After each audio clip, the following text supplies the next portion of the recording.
This program is brought to you by Emory University.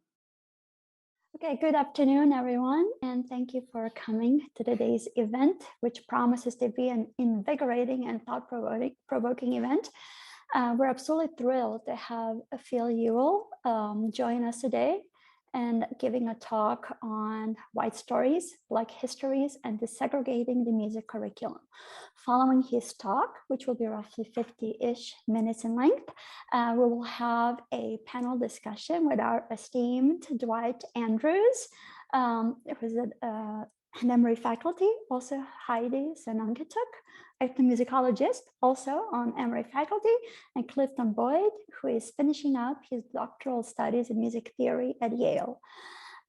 Just before we get started, I just want to thank a couple of departments, more than a couple actually, they're co-sponsoring the event today. First of all, my home department, music department, and our wonderful chair, Stephen Christ, who has been super supportive this year. So in the music department, the Center for Mind, Brain, and Culture, and thank you very much, CMBC, for setting up the Zoom logistics. Also the Dean's Office and via the Hightower Fund, the Department of Philosophy, Department of Film and Media, and the Department of German Studies. So thank you all for your support, and thank you all for coming today. We can go ahead and introduce Phil Ewell, whose talk at a 2018 plenary session as SMT really put on spotlight the discussions that are taking place across the departments and music curricula across the nation. Phil Ewell is a professor of music theory at Hunter College at the University of New York. I think you have all seen his bio, so perhaps we could just go ahead and jump into the talk because I'm really looking forward to hearing from Phil and also from our panel. So Phil, welcome. Thank you, Laura, for the introduction. Thank you also very much for having me at Emory. It is a great honor to be with you today. I'm going to share my screen, give a few preliminary comments, and we'll get going. Thank you so much. Great to be with you virtually in Georgia, in Atlanta, and Emory. So just a few preliminary comments here. I have a bibliography at my website. You can see how to get there on the slide. Feel free to follow me on Twitter if you like, at Phil Ewell. I ask for no unauthorized recordings today, please. I've timed my talk a little bit over 50 minutes, so I'll try to be brief so we can get to our panel, or speed things up, I think I should say. And so the other thing that I want to start with kind of preliminarily is 3 points that I have always made in my race scholarship in music, and most race scholars make these points, but I like to put them front and center now because I've given many talks over the last year and a half, let's say, and I see on my Zoom galleries what I call a lot of deer in headlights, especially among white friends and colleagues. So I like to address these 3 points kind of right up front so there's no confusion. How do I get there? There we go. So I, and no race scholar really, we are not seeking to cast aspersions or assign blame or guilt. Nobody should feel any blame or guilt for playing Beethoven or Brahms or doing Riemannian theory and music theory. No. This is not about blame and guilt. This is about responsibility and accountability. We should all think about our own responsibility and accountability when it comes to confronting our racial past. Do white people have responsibility for confronting the past and making changes? Yeah, but I'm Black and so do I. So we should all think about our shared responsibility and accountability. That's something that two terms I often come back to. Number two, I view white people to be really important to the process of reimagining our American music curricula. I think it's important to say so right up front because sometimes I feel that white people kind of wonder, well, what's the future for me in this field or that field? And well, the future is bright. I, of course, do draw a few lines. There are caveats. I don't want anybody, irrespective of race, who at my table, who, for instance, thinks that Blacks are inferior and need to be raised up to a mythically higher standard because of their Blackness.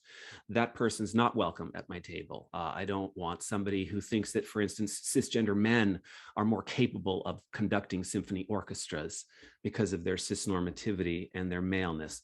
That person's not welcome at my table, and I make those points very clear. Otherwise, everyone is most welcome, and I have been really honored that so many people have taken up some of the calls that I've made for social justice in music. And many people, many white people and many white men, I should say, have done so. And I'm honored and humbled that that's the case. Point number 3, again, something race scholars emphasize often is that everybody benefits by reimagining, by releasing ourselves from these great burdens of whiteness and the great burdens of maleness. And including white people themselves, they really are in many ways collateral damage of white supremacy. And there is a great freedom for everybody to benefit from if we can let go of some of the mythologies that undergird music studies, and certainly not just music studies. A final point here, if you want to read a great book about these 3 points behind the picture there, I would recommend a book that I'm almost done with now, Heather McGhee's The Sum of Us, What Racism Costs Everyone and How We Can Prosper Together. Okay, let's get this party started.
How did you know it was pizza? And more to the point, how do you know if you're being pizzist? When whiteness tells the stories of our American past, it often gives skewed accounts and, in extreme instances, erases racial injustice from existence. Think here of the Tulsa Race Massacre from 1921, which whiteness effectively erased from American history for nearly 100 years. Then, as is so often the case in the United States, these white stories get memorialized as history, an accurate, objective retelling of events that can then be taught to and enshrined in the American mind.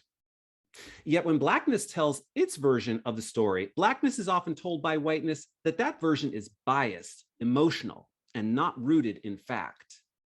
We Blacks are told by whiteness that our history is divisive, that we are storytelling in a gather round the campfire, children kind of fashion. And most important, in our American racial fantasy, Black perspectives must remain stories and never be considered histories, which would puncture the bubble of whiteness's greatness and nobility. In the case of the Tulsa Race Massacre, in which white mobs slaughtered roughly 300 Black residents while displacing and terrorizing thousands more, the white media told a white story by immediately recasting the event as a riot, which sought to reframe the violence as legitimate self-defense. Stories ran about colored and white people dying in a riot. A grand jury blamed Negroes for inciting race rioting while exonerating whites. And the fact that 2 whites had died took precedence over the slaughter of 300 Blacks.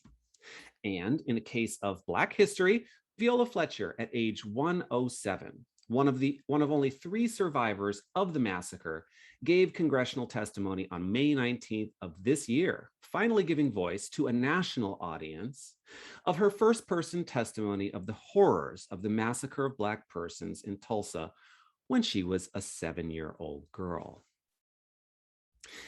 In some languages, story and history are rendered by the same word, as in French, histoire, or Russian, istoria. That is, stories and histories are 2 sides of the same coin.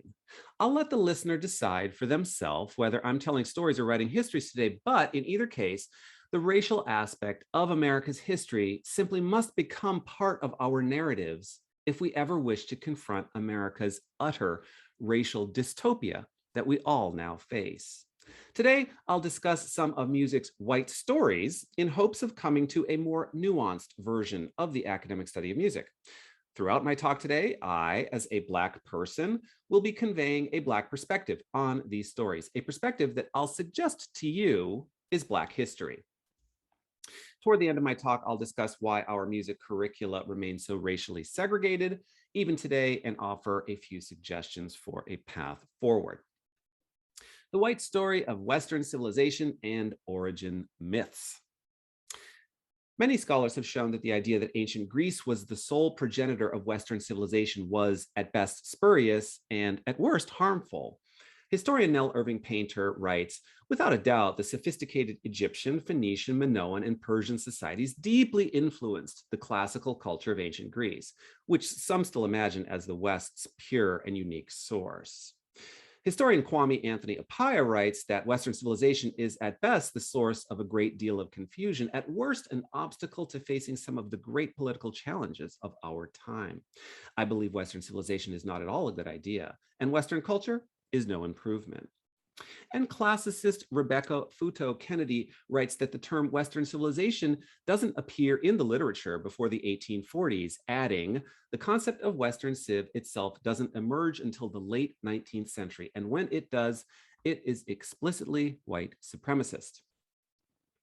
For my purposes here today, I note that our Western musical canon is very much the child of a so-called Western civilization, not its parent, and that our Western canon can also easily be tied to America's historic white supremacy. Perhaps the most significant historian to take on the origin myths of Western civilization was Martin Bernal in his 3-volume Black Athena, in which he forms 2 models for Greek history, namely what he calls the European or Aryan model on the one hand, and the Levantine or ancient model on the other. Ultimately, he suggests that we should replace the European model with the ancient model, one which accepts the fact that Egypt colonized Greece long before Socrates came along, a history that the ancient Greeks themselves acknowledged. This, he urges, because the newer European or Aryan model was based on racist thought and white supremacy. If I am right in urging the overthrow of the Aryan model and its replacement by the revised ancient one, it will be necessary not only to rethink the fundamental bases of Western civilization, but also to recognize the penetration of racism and continental chauvinism into all our historiography or philosophy of writing history. The ancient model had no major internal deficiencies or weaknesses in explanatory power. It was overthrown for external reasons. For 18th and 19th century romantics and racists, it was simply intolerable for Greece, which was seen not merely as the epitome of Europe, but also as its pure childhood, to have been the result of the mixture of native Europeans and colonizing Africans and Semites. Therefore, the ancient model had to be overthrown and replaced by something more acceptable. Of course, the concept of racial purity was an obsession of white supremacists, and the Aryan model of ancient Greece successfully promoted racial purity.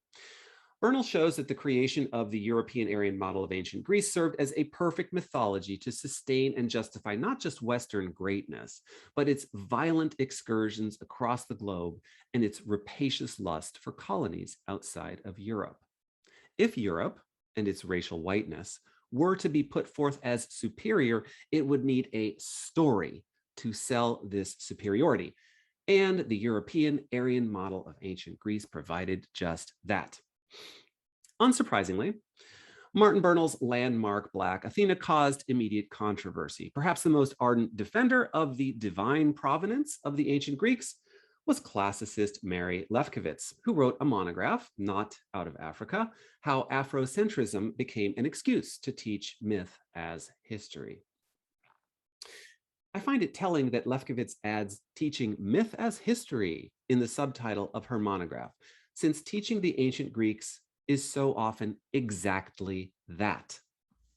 Think here of the almost certainly false story of Pythagoras at the blacksmith's shop, in which he divined through hammers of proportionate weight the octave, the fifth, and the fourth. We in music theory have created an entire mythology of Pythagoras and those hammers at the shop. And somehow it seems perfectly fine to treat this story as somehow authoritative, if not factual, and not mythological, which it almost certainly was. In other words, the white story of Pythagoras at the blacksmith's shop has become history.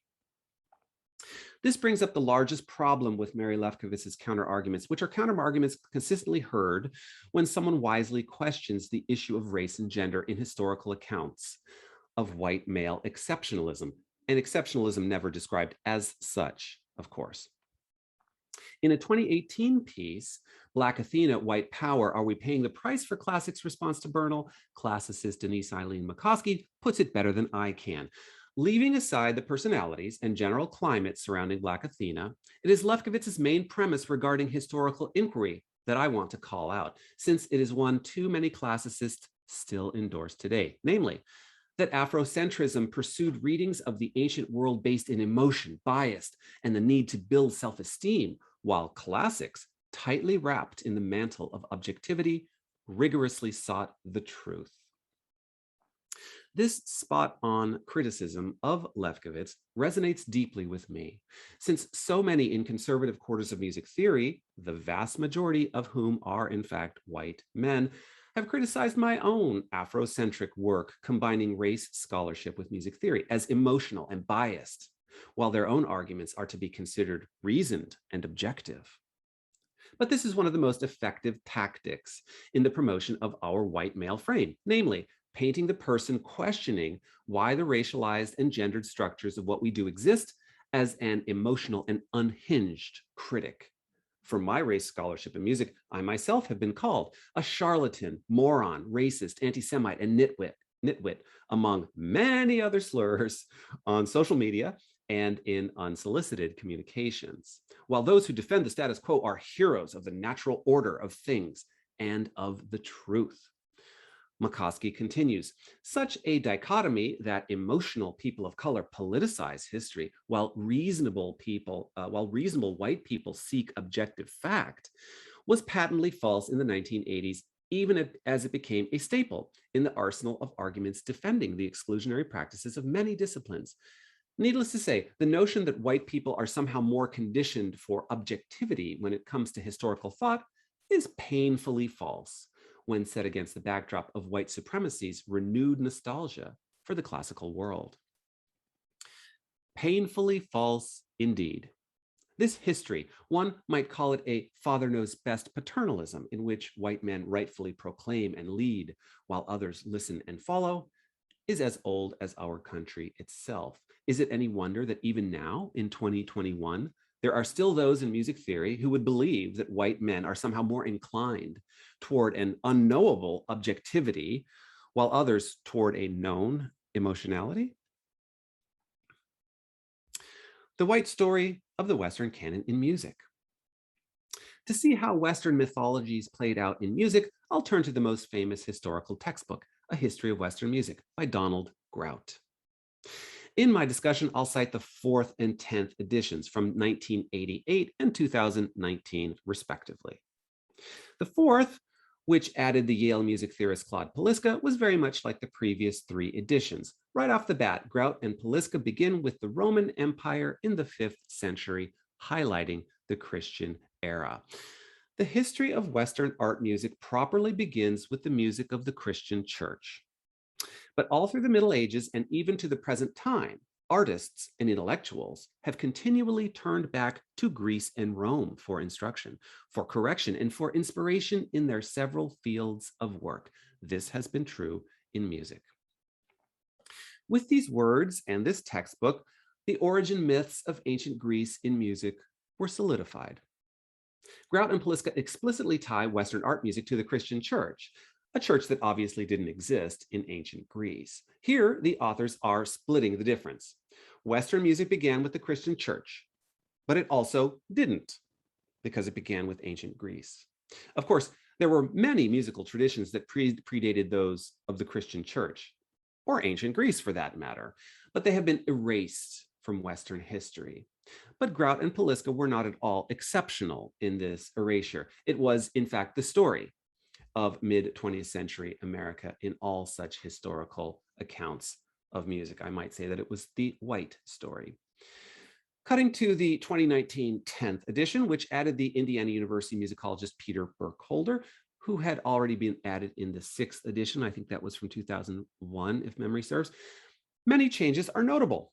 There are more compositions from women and BIPOC generally, and different genres such as jazz and popular. Still, the outlines from Grout's original text are ever present in this newest edition, and the pitfalls still the same.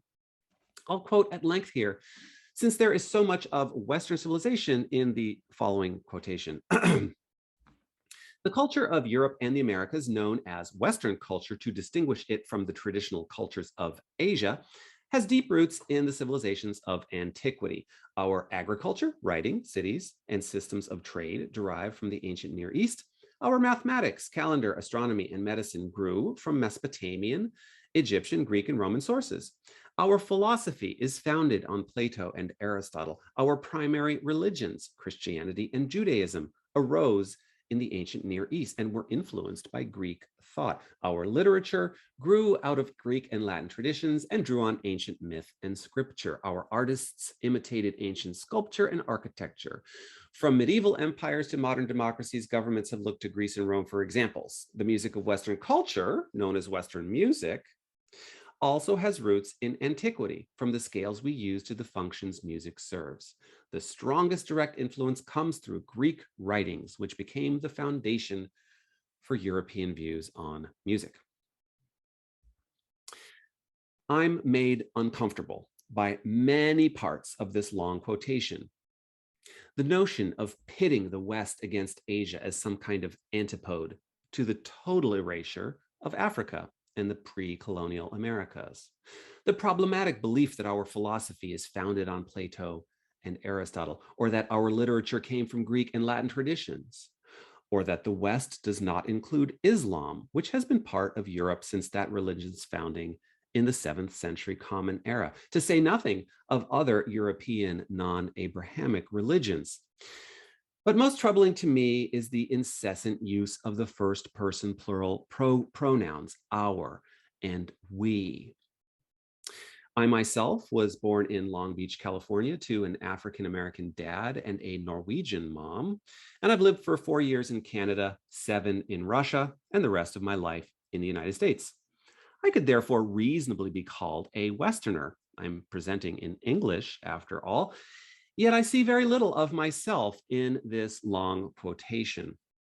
In other words, I strongly disagree with the our and the we. What about those tens of millions of US citizens and permanent residents whose connections to any alleged West are more distant than mine? And what about those millions of US citizens who were here long before Europeans began arriving, roughly 500 years ago? I now speak to you from Brooklyn, New York, which is located on the ancestral homelands of the Munsee-speaking Lenape peoples, who were forcibly displaced by Dutch settlers in the 1620s and 30s. These indigenous peoples are still here. They always were, and they should be honored. I strongly doubt that they would see the our and the we in the long quotation above. In hindsight, this quotation could have been set up with a simple clause, quote, as we have been taught by both whiteness and maleness over roughly, but not more than 150 years, the culture of Europe and the Americas, etc. All of which is to say that the history of Western music is based on a lie. And that lie of a Western civilization going back to the ancient Greeks, but not a day further, is, for all intents and purposes, deeply rooted in white supremacy. Other fields like classics or history, as I've shown, have done a far better job than we have in academic music in interrogating their histories from a racial perspective. In American music theory and history, discussions about race have been systematically ignored or obscured, and it's high time we begin those discussions. For all its outstanding scholarship, what this newest version of A History of Western Music does, as most such works do, is adapt the Western mythologies to new 21st century realities on the ground. What this means is to engage in additive activities, which fall under the rubric of diversity, equity, and inclusivity, or DEI, adding women and BIPOC figures, for instance, other non-classical genres of music, and still other global musics that become known as non-Western or world music, all while acknowledging the changing nature of the field.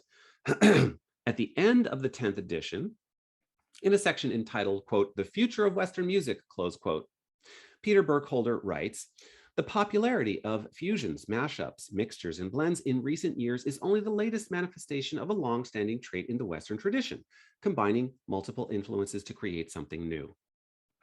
True, Western music, such as it is, adapts. But what it does not do, what it can never do, is reveal the truth about itself, namely, that there is no such thing as the West, and there never has been."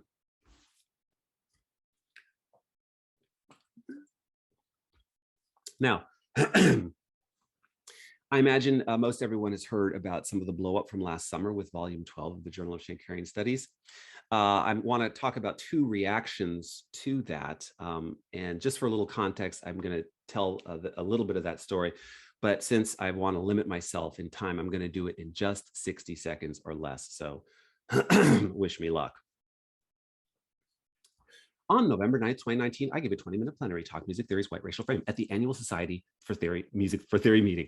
I used language from sociologist Joe Fagan to point to racial injustice in our field. Since I pointed out the racism of the music theorist Heinrich Schenker and linked it to racial injustice, the Journal of Shankarian Studies decided to hurriedly publish a response symposium to my talk. Strangely, I was not invited to participate in any fashion, and the 15 published responses were not peer-reviewed. Several of the responses contained racist language. David Beach said that I should stop complaining about white guys, while Timothy Jackson wrote that blacks need to be raised up to standard in order to compete.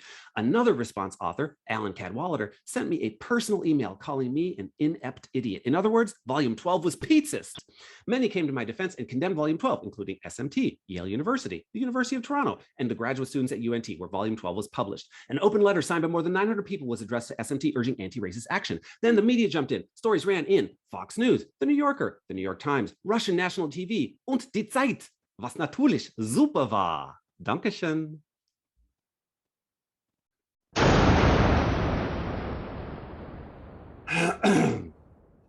Nailed it. I'll now briefly discuss a reaction, as I promised, to the JSS affair that demonstrates some of the white stories that get put forth as histories when racism happens. This reaction, this European white story, came in the form of a European open letter, which proves that the racism that was contained in volume 12, and therefore in American music theory, is not limited to the United States. One thing that I've emphasized overall with my race scholarship in music is that white supremacy was and is very much a worldwide project, and that it originated in Europe, not in the United States. Happily, there were only 46 signatories to this letter, and if I'm not mistaken, only 2 Americans, Joel Galland of Florida International University and Rob Haskins of the University of New Hampshire. The 46 authors wrote, "We were unable to identify any anti-Black statement, unless in quotations from Schenker's own texts, nor any attack against Philip Ewell, the man, which is the meaning of ad hominem in this JSS volume." Setting aside the remarkable condescension of explaining what ad hominem means, and the fact that no one actually quoted Schenker's racist writings in volume 12, their inability to see any racism or anti-Blackness in the journal issue speaks to a common white perspective on, or white story about, racism. Exactly the same white perspective that comedian W. Kamau Bell talked about in his stand-up routine at the beginning of my talk today. Though they saw no attack against me in Volume 12, the Europeans characterized my plenary as an attack against Heinrich Schenker, which is another common white perspective, if non-whiteness points out structural racism. To be clear, my talk was not an attack, but a challenge to music theory to think about race and confront racism in the field. The European authors characterized the entire affair as a dispute between me and Timothy Jackson. To state the obvious, there has never been a dispute or a debate between me and Timothy Jackson. Calling my talk an attack and then framing the ensuing issues as a debate is an obfuscating tactic in white racial framing. In this case, to turn the anti-Black racism of Volume 12 into a legitimate form of self-defense. Creating debates and disputes where there are none is, these days, called both-sidesing, after Donald Trump's famous proclamation that in the Unite the Right rally in Charlottesville, Virginia in 2017, there were, quote, very fine people on both sides, close quote, of the rally. Though I don't have time to discuss it in detail, journalist Michael Powell's piece about Volume 12 of the Journal of Schenkerian Studies in the New York Times offers a masterclass in both sides reporting for the mainstream media. Here's an assignment for you all. Read or reread this New York Times piece after my talk today and find at least 3 examples of both sides reporting. FYI, I found at least a dozen or so instances of both sidesing in Powell's piece. You'll also read in there that I respectfully declined his request for an interview. People who are acting in bad faith, as I believe Michael Powell was, want to invite people in to debate their own humanity, to create that debate we're talking about, to create the both sidesing effect. And I should also point out, which I haven't yet, that in January, a photographer for the New York Times, at the behest of Michael Powell, contacted me to come to Brooklyn for a photo shoot for this piece in the New York Times. So in a last-ditch effort to engage me in debating my own humanity and to engage me to help the cause of racism, of structural racism, Michael Powell appealed to my vanity, which is a shameful thing, I should say. So I didn't do that, just FYI. You will see no pictures of me in that piece. Nor will you find this piece linked on the media tab on my website. It's not something I need to put there. I do unpack this in my monograph, which is coming out next summer, and you should all buy it. There's my shameless plug. But I have a good long bit on Michael Powell and both sides reporting in the mainstream media, because this is not Breitbart, right? This is not Alex Jones or InfoWars. It's the New York Times, and we need to confront that as well. Commenting, so back to my script now, commenting on the recent assaults on critical race theory and the idea that it is somehow un-American, Kimberly Crenshaw recently wrote, the hysteria about this putatively un-American inquiry is possible in part because Americans are not often taught about the policies and practices through which racism has shaped our nation. Nor do we typically teach that racist aggression against reform has been repeatedly legitimized as self-defense, an embodiment of an enduring claim that anti-racism is racism against white people. The essence of Volume 12 was racist aggression against my reform, in this case, my calls were for reform, that was in the European Letter, the New York Times, and countless other conservative media outlets, repeatedly legitimized as self-defense. Once we accept that simple truth and allow it to sink in, the reimagining, restructuring, the healing can begin. Desegregating the music curriculum. Why jazz is not part of the typical music theory curricula. On its face, jazz represents the perfect genre for music theory. It has all the traits: melody, harmony, linear progressions, rich scales and modes, intricate rhythms, complicated chord progressions, and formal complexity commonly associated with our field. Jazz spans the tonal and atonal idioms and has a time-honored and well-developed theoretical tradition stretching back to the early 20th century. Many of those theories could be used to complement and enrich typical music theory curricula. Jazz's worldwide impact is not in dispute, and many consider jazz to be historically America's most important music. Yet for all intents and purposes, jazz remains at the fringe of American music theory, most prominently in our undergraduate music theory core curriculum. Sure, there are jazz programs at most US music institutions now, but they are still quite outside the generic undergraduate music major, an add-on to what is considered the essential knowledge of academic music, the quote unquote supreme geniuses of a so-called Western canon. The best way to show why jazz is not part of the basic music curricula is through an analogy, this time to US healthcare. In her piece for Nicole Hannah-Jones's 1619 project, New York Times staff writer Janine Interlandi unpacks the history of US healthcare from a racial perspective. She speaks of how in the late 1940s, President Harry Truman made a hard push for a national universal single-payer healthcare system in the United States, which initially had widespread public support and congressional support as well.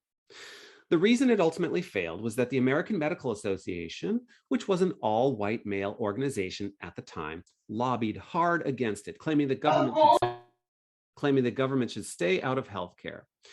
Interlandi speaks of how the AMA characterized national healthcare as socialized medicine, told of how it would destroy the doctor-patient relationship, and called Harry Truman a communist, which is ironic because Harry Truman in the 1920s, for a short period, was a member of the KKK. Hardly a communist organization. They were kind of at opposite ends of the spectrum there. Harry Truman, the communist, the Klansman communist. The AMA supported racially segregated hospitals in which there were white floors and black floors, the black floors usually being in the basements. And they were able to keep hospitals racially segregated by torpedoing Truman's national healthcare system. All the same arguments played out in the battle for Medicare in the 1960s, but a significant Black doctor, Montague Cobb, successfully counter-lobbied the AMA, and US President Lyndon Johnson signed Medicare into law in 1965. One would have thought that when the Civil Rights Act passed in 1964, American hospitals would have racially desegregated, since that was a key component of the Civil Rights Act, and that there would no longer be white floors and black floors, but that didn't happen. Medicare changed that in 1965, since millions and millions of federal dollars were available to hospitals that desegregated. The speed with which hospitals desegregated after Medicare passed was astonishing. Interlandi says, and so Medicare passes, and what happens is within 4 months of implementation, nearly 3,000 hospitals desegregate. And now for my analogy to jazz. From its beginnings, jazz has been deeply associated with African Americanism and, as such, has been segregated out of music studies. In fact, this is the reason why all non-white musics have been segregated out of American music studies, but I digress. The reason why jazz was never integrated, the reason why American music studies and especially American music theory never truly desegregated to become more than just white is simple. We in the academic study of music never had millions and millions of federal dollars dangled in front of us saying, if you desegregate your music curriculum, you can have this money. But if you don't, you can't. It is a virtual impossibility that the white male musicological doctors who created the structures and policies of our American music institutions were notably different from the white male medical doctors who created our healthcare institutions. In music, we've never had a moment of racial reckoning, a moment whereby we were forced to face our segregationist past, such as US hospitals faced in the 1960s. Sure, everyone knows that racial disparities in healthcare are still rampant in the United States today, but we also know that there are no longer any black floors or white floors in our hospitals. Sadly, American music theory still resides entirely, for all intents and purposes, on the white floors of our musical institutions, while jazz and all other non-white musics are relegated to non-white floors. Our American music curricula are still segregated. FYI, for these preceding reasons, I never speak of decolonizing a music curriculum, since that's too far removed from whiteness and maleness. Sure, decolonizing and desegregating bear many similarities, and decolonization studies are undoubtedly important in a broad sense. But in the United States of America, desegregate is a more accurate verb to use with respect to what needs to happen in American music curricula. Many jazz artists contributed to concert music, interacted with European methods, and produced music theoretical work. Artists such as Muhal Richard Abrams, Jerry Allen, Anthony Braxton, Stanley Jordan, Yusuf Lateef, Wadada Leo Smith, Roland Wiggins, Mary Lou Williams, and Ollie Wilson. It would make perfect sense to feature such artists in our undergraduate music theory classes and to teach their music theories as part of our own tonal and atonal traditions. George Russell's Lydian chromatic concept of tonal organization is one of the most significant theories of tonal harmony to ever be published in the United States, and is ripe for exploration in its own right within and not outside of American music theory. At once a practical manual, theoretical treatise on tonality, exercise book, historical narrative, discography, and improvisation workbook, the Lydian chromatic concept represents a fascinating account of mid-20th century practices in jazz and in tonality. Russell's historical perspective, that's a heading for a chapter, outlines the history of the modes and touches on such figures as Hucbald, Heinrich Glerion, Giuseppe Zarlino, Palestrino, and Claudio Monteverdi. Russell discusses Pythagorean tuning in other tuning systems to contextualize the equal temperament of his concept. In the final edition of his Lydian chromatic concept from 2001, Russell includes examples by Johann Sebastian Bach, Claude Debussy, and Maurice Ravel to show the applicability of his theory of tonality to classical music. With respect to engaging with Russell's Lydian chromatic concept, let me be clear. I am not suggesting that by citing European authors and composers, Russell's book is somehow legitimized and therefore worthy of consideration. His book does not need legitimization. The only reason it has been widely discounted by American music theory is because Russell was Black, a mixed race Black, in fact, with a white father and Black mother. Rather, I'm suggesting that this work could easily be integrated into our music theory curriculum at all levels, since Russell gives compelling American insights into tonal music. I think that the current integration of our music theory curricula, from a class in music theory fundamentals to doctoral comprehensive exams, with other non-white music theories is one of the most necessary and exhilarating moments in American music theory's history. Knowing of the exclusionary nature of the racialized structures of music theory and how unjust those structures are, we must all come to terms, we must all come together to dismantle them and forge new paths for the future. I'm always struck by how we in the United States can think of European music as intimately ours, but our own American music as foreign. A violinist in East Tennessee can learn all the intricacies of Tchaikovsky's violin concerto, written over 150 years ago, some 5,000 miles away, but never dare play that same violin in an Appalachian fiddling style, which happens right now in their own backyard. Our promotion of music theory's European quote unquote supreme geniuses at the expense of so many American genres, and not just jazz and bluegrass, of course, has greatly impoverished our American music institutions.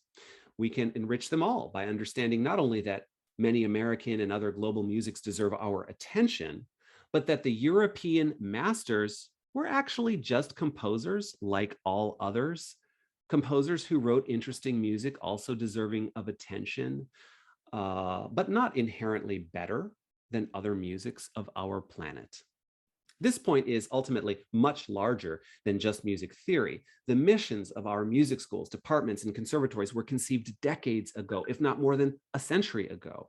And the hierarchical legacy of privileging European music over our own is still very much alive and well in the United States. This is something we must all confront as we forge new paths in the 21st century. Desegregating our music curricula does, to one extent or another, entail finding the music that was shunted to the side by our white male structures. And most American music institutions are engaging in this additive activity. which, as I said earlier, falls under the rubric of diversity, equity, and inclusivity. Find a piece by Florence Price, research and rehearse it, put it on a program, repeat. The harder part of desegregation is the anti-racist work that it can explain why a composer like Price was never considered worthy of attention in the first place. So here I put a slide together that just shows this distinction that I like to draw between DEI and anti-racism. And I say anti-sexism too, they go hand in hand. So a DEI activity might be staging Shirley Graham Du Bois's opera Tom Tom, an epic of music and the Negro from 1932. The anti-racist version, writing an academic work explaining why Tom Tom has been ignored because of structural racism and sexism.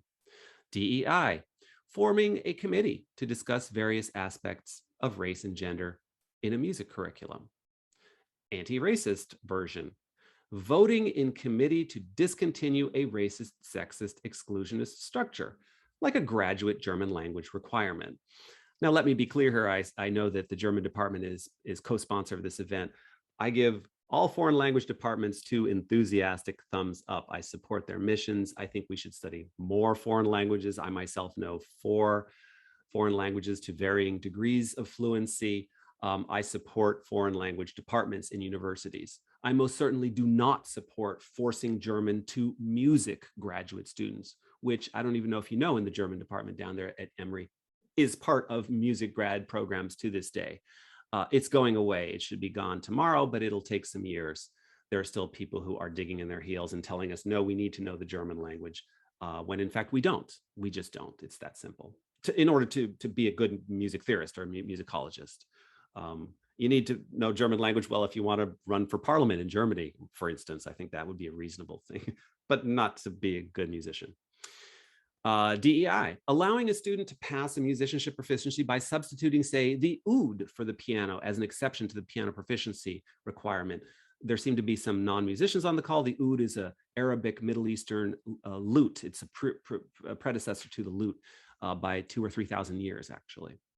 The anti-racist version, discontinuing the piano proficiency requirement altogether, having realized that it itself is a method of policing and enforcing a commitment to whiteness and maleness. DEI, adding a Jewish or Kwanzaa song to your winter holiday concert.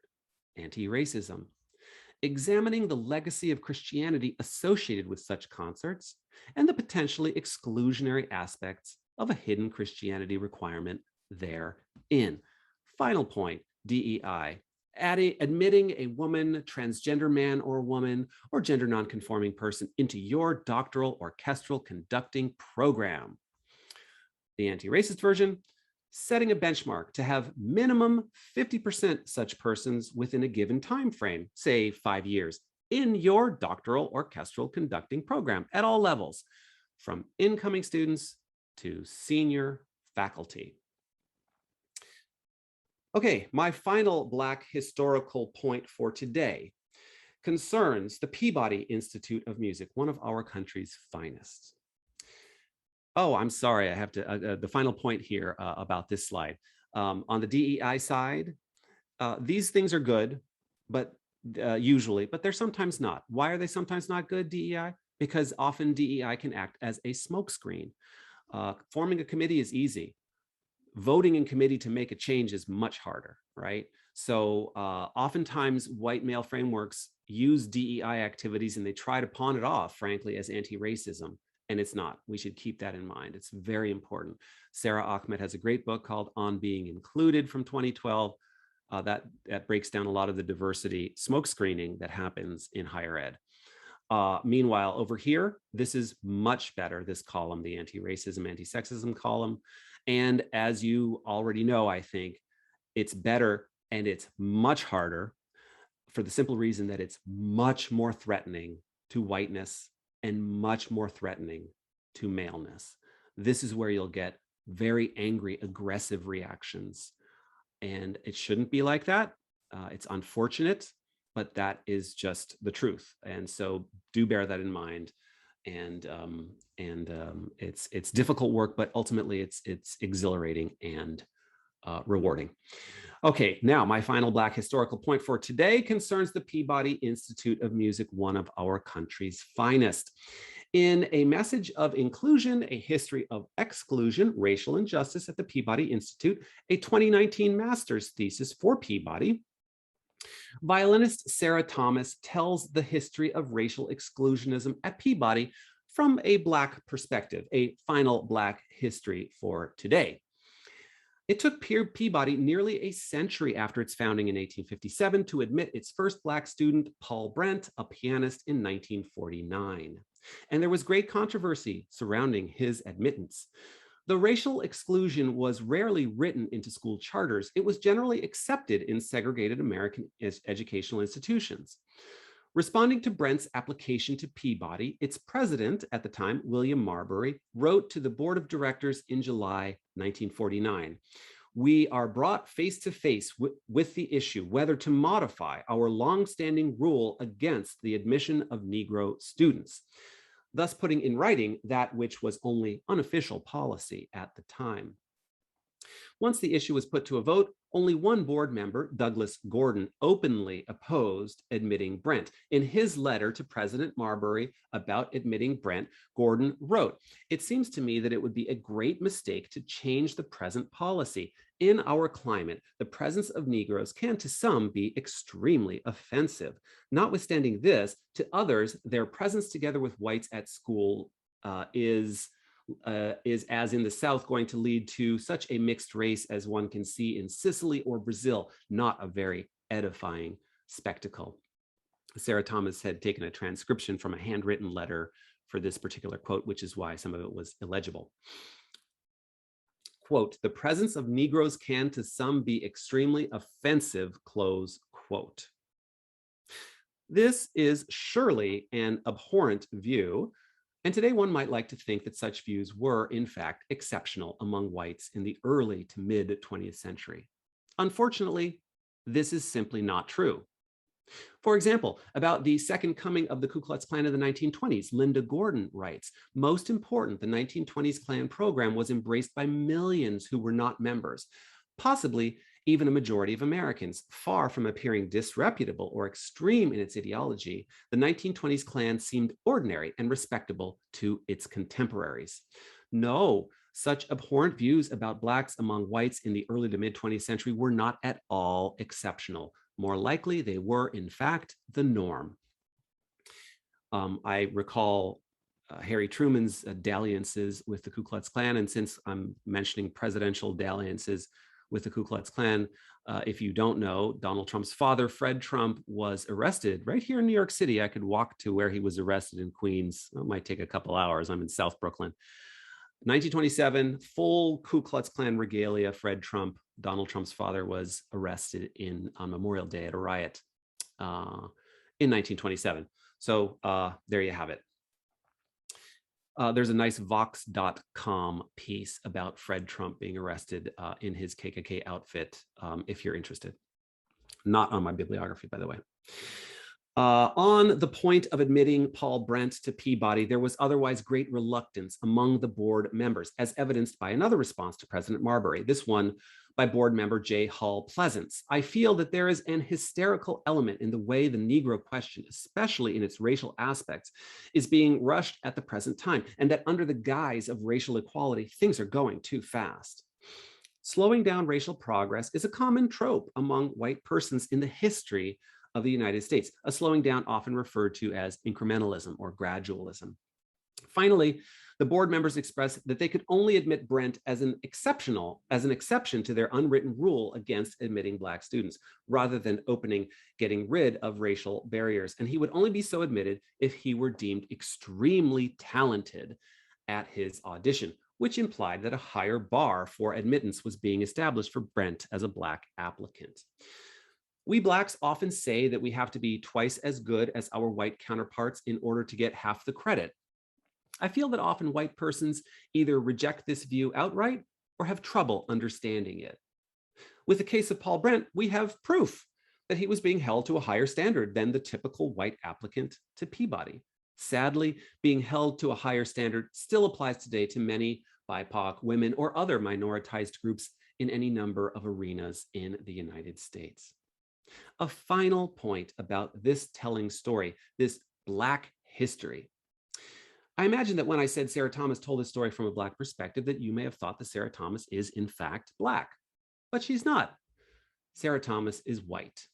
And like so many white race scholars before her, Sarah is doing true anti-racist work, precisely the type of work needed in order to truly desegregate our music curricula.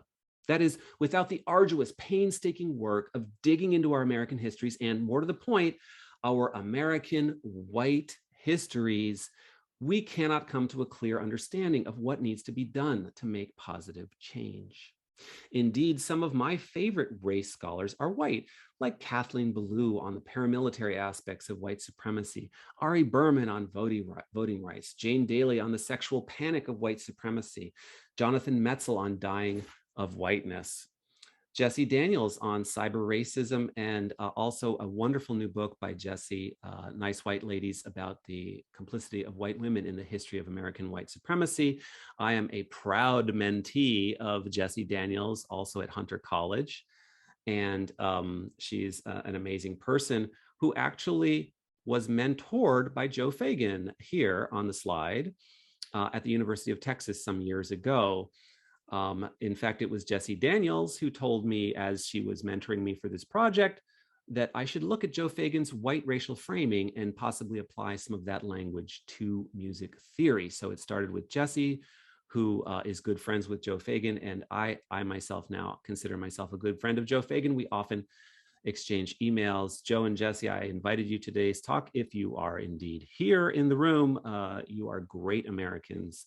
Thank you so much for what you do for making our country better. Okay. Oh, and let me not forget Sarah Thomas, whose MA thesis had a great impact on me. I spoke with Sarah on the phone a few weeks ago, several weeks ago, to thank her for this work and follow up with a couple questions. I think we can all agree that younger generations like Sarah's just get it better than us older folks when it comes to matters of social justice. In closing, might I suggest to you all that with the next academic project you embark on, you make part of it racial and engage with race scholarship. Such scholarship is at once difficult and exhausting, yet rewarding and exhilarating, and there are no rules for who gets to do race scholarship in the United States. If someone says you can't because you're white, tell them to go fly a kite, and if they don't like that answer, just send them my way, and I'll take it from there. Thank you.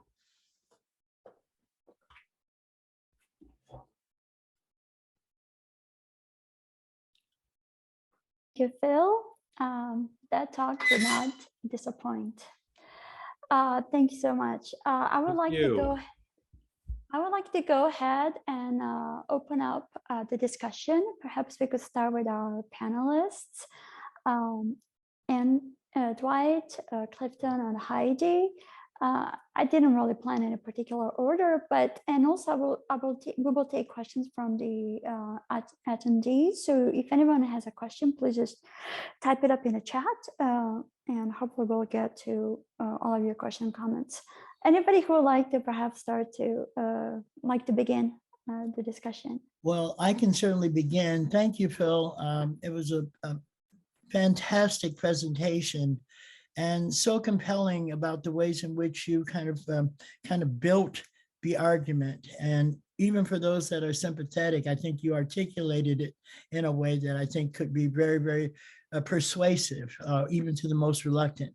I do have at least a couple of questions, and I have to confess that as I was reading and listening to your paper, I got these kinds of chills because I was a student of Claude Poliska's, and I can remember taking my theory and aesthetics course with Poliska, and it was pretty terrifying in ways that we're now having a conversation that literally was unthinkable, at least for me in those days.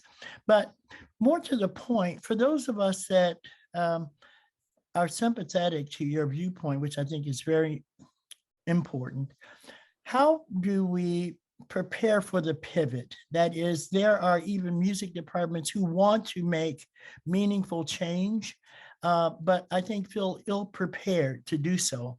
And in some ways, I do think they are ill prepared.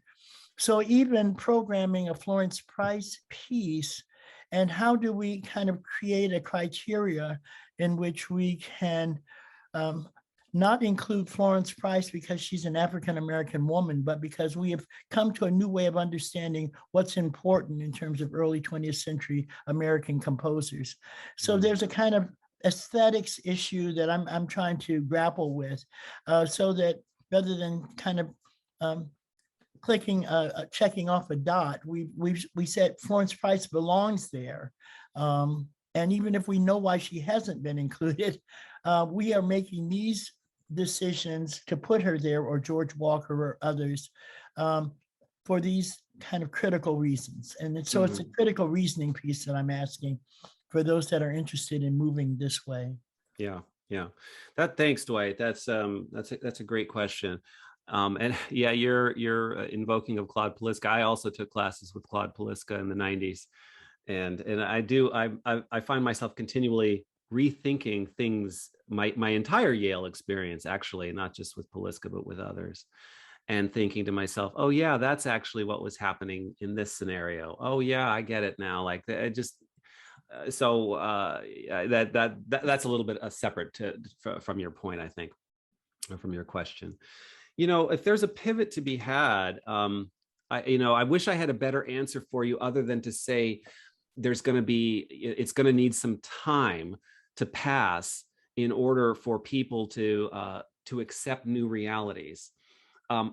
If we'd had this conversation even 2 years ago, I would have said probably, well, not in our lifetimes. Although now, 2 years on, I would say this is happening faster than I thought it could. And I think that the passing of time, instead of decades, it might be a decade, right? Whereby people will actually start to think of the Florence Prices as composers, which they always were, rather than this unique thing that people are kind of dealing with right now. Let me give you an example. I went to see Sphinx Virtuosi at Carnegie Hall, live concert, imagine that, about last Friday. And this is a string ensemble of Black and Latinx people, if you don't know. Absolutely stunning concert. They played a piece by Florence Price. And all of the composers were women in BIPOC. And the only two that I knew were Hina Serra, the Argentinian, I think, or Brazilian, I can't remember, and Florence Price. And in the same program, I turned the pages, and they said, Carnegie Hall archivist did a deep dive into which were the most popular symphonies played at Carnegie Hall, the top 5, which represented thousands of performances. Okay, the top 5. You could probably guess them, but here they are: Brahms' First Symphony, Beethoven's Fifth Symphony, Beethoven's Seventh Symphony, Brahms' Second Symphony, and Brahms' Fourth Symphony. So 2 composers, 5 symphonies. In the same I turn the page from the Sphinx Ensemble, and that's what I read, right? Oh, and to top it off, the next page was the Philadelphia Orchestra performs the entire Beethoven symphony cycle in Carnegie Hall over the next 2 seasons. Have a nice evening. So it's kind of this cognitive dissonance. Like, we are still a very far apart. Again, now conservative voices will want to say immediately, oh, Phil wants to ban Beethoven and all that, which is why I have a slide right at the beginning. It's nothing about that at all. No one loves Brahms symphonies more than Philip Ewell. I've played them all. I've played all Beethoven symphonies. I'm a cellist, if you didn't know. And playing a Brahms symphony gives me great joy. And that's not at all what this is about. What this is about is moving beyond 5 symphonies, thousands of concerts over 150 years. And your question actually it speaks to that, is how quickly we can pivot, to use that word that you used. It's a very difficult thing, Dwight. There's still so many people, let's call them tenured senior colleagues, who how can I put it? They say they support Black Lives Matter, and they have a pride flag and all that, but they actually don't want to make the changes that might dismantle some of the structural racism and some of the structural sexism. They can't quite square that circle in their mind. They still believe in the mythologies of the West. They still believe that Brahms was a better composer. They just don't want to make the link to whiteness and maleness. So they're having a very difficult time. And I want to be sympathetic to any senior colleague who's having a difficult time. I want to have an honest conversation with them, so long as they're not extremely aggressive and literally saying Blacks are inferior and need to raise themselves up to this mythically higher level. That's not a conversation I'll ever have, obviously. But there are many people